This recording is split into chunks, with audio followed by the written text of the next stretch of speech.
This is day 3 of G7 and day 3 of our training, NLP training at the Falmouth Hotel, which I'm showing you. And I'm now going to reverse the shot so you can see the bay. And I don't know whether you can see that race going on off the point of Castle. That used to be my sport when I lived here. You can see it's absolutely gorgeous, and my finger's getting in the way. And let me see and give you a shot of the beach. There you are, it's Castle Beach.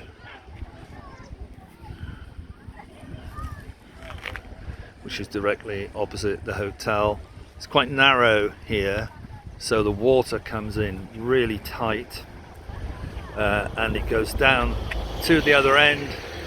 You probably can't see it, but there's Gilly Beach just down the other end.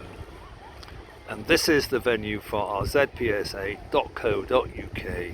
NLP trainings.